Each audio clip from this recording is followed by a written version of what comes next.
If you are currently trying to fix a room by buying more stuff, you are making the exact mistake I see ruin 90% of home renovations. I have spent 2 decades working on over 300 residential projects, and I can tell you, your home is likely closer to looking great than you think. It is just buried under specific dated items that make it look cheaper than it actually is. One of these items is being actively pushed by influencers right now. It is the one I see regretted the fastest because it is impossible to clean. We are going from 11 down to 1. The further down we go, the worse it gets. You will want to stay for number 1. Number 11, builder grade lighting. I understand why these stay. They are already installed, they work, and replacing them feels like a project. The boop lights, the chrome vanity sconces, and the rows of harsh pot lights, they were chosen by a developer for cost, not for atmosphere. The problem is that they cast a flat, harsh light that washes out your furniture. It kills the depth of the room. It makes a $5,000 sofa look like a $500 one. You are living in a space that feels like a showroom floor rather than a home. I worked on a project where the client was frustrated that their living room felt cold. We didn't buy new furniture.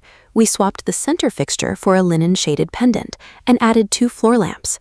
It cost them $350. The homeowner told me it felt like we had remodeled the entire house.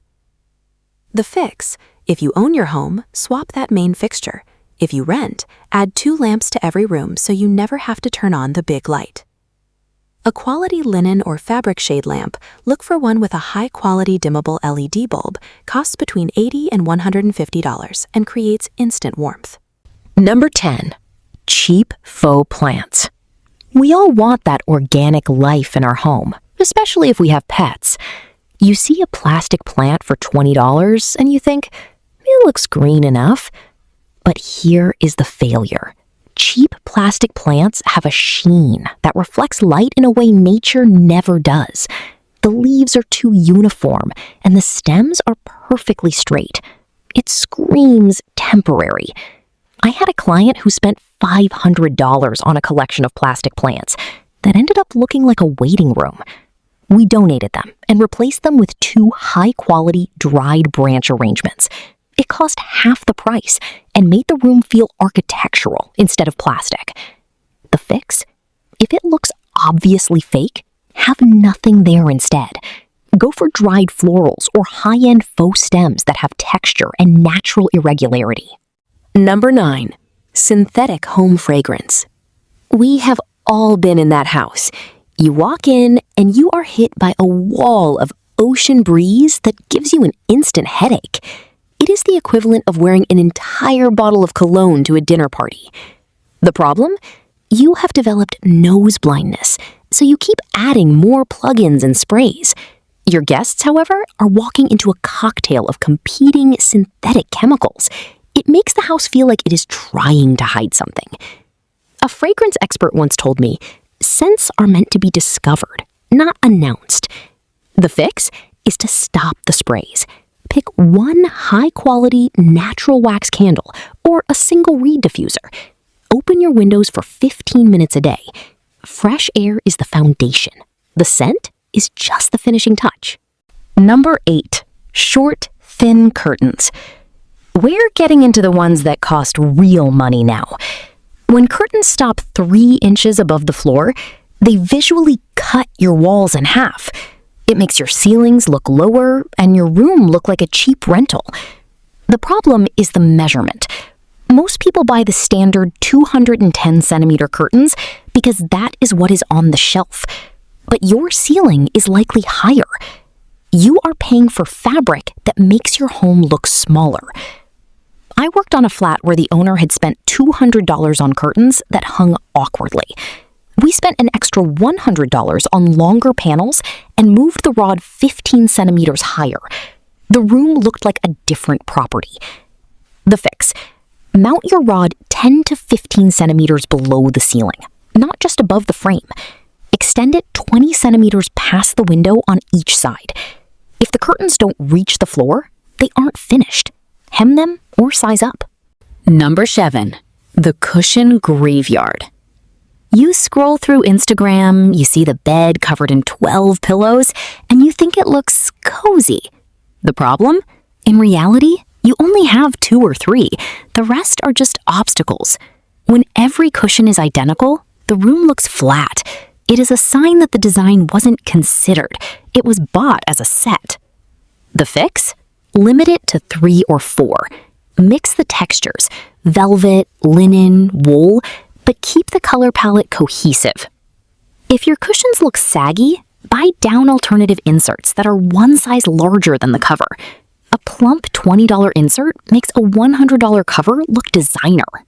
Number 6, the postage stamp rug. Rehook.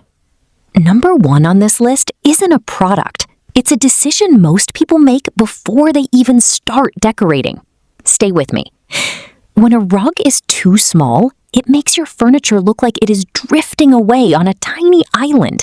It makes a room feel disconnected and chaotic. The rule is simple. At an absolute minimum, the front legs of all your furniture must be on the rug. If the chairs fall off the edge when someone sits down, the rug is too small. I have seen clients spend $1,000 on a rug that ruined a $50,000 living room just because they didn't measure the space. The fix? If you have a beautiful small rug, don't throw it out. Layer it over a larger neutral jute rug. It anchors the space and adds instant depth. Number 5, the rat's nest of wires. You can spend $10,000 on a media unit, but if there is a tangle of black cables snaking down the wall, that is all anyone sees. The problem is that you have stopped noticing them. You live with the mess. But your brain notices it every time you walk in. It signals unfinished. The fix? Spend $20 on paintable cord covers or a cable management box. If you have a desk, use an undermount cable tray. I've even used a 3D printer to make custom clips for my setup. But you don't need a printer to get this right. It is a 20-minute fix that makes a night and day difference. Number 4, live, laugh, love decor. If you have a sign in your dining room that says eat, please take it down. Everyone knows the dining room is where you eat. The problem? Word art and generic Highland cow prints from big box stores are the fastest way to make a home feel dated and generic. Your home should feel like yours, not a stock photo from an Airbnb. The fix? Download high-resolution art from National Museum galleries. It's free, and have it printed. Or support one local artist. Even an empty wall is better than a wall filled with something you don't truly love. Number 3, clearance aisle shelving. Number 1 will surprise you. It works perfectly. It just works against you in a way most homeowners never see coming. People buy bookshelves, then realize they are empty and rush to a store to buy stuff to fill them. You end up with shelves that look like a clearance rack. The fix? The 3-5-7 rule. Group items in odd numbers. Leave empty space. If an object isn't functional, beautiful, or meaningful, get rid of it. If you are keeping it out of guilt, remember, guilt is not a design principle. Number 2, the entryway handshake. Your entryway is the first handshake your home gives. If it is a pile of shoes and bags, that is the impression you are setting. The problem? You have become blind to your own clutter. But every misplaced item is a to-do list for your brain. It creates stress you don't even realize you are carrying. The fix? Everything needs a home. If you don't have enough closed storage, buy a slim cabinet. The IKEA stall is a classic for a reason. Keep 3 items out, put the rest away. Number 1, the catalog bundle.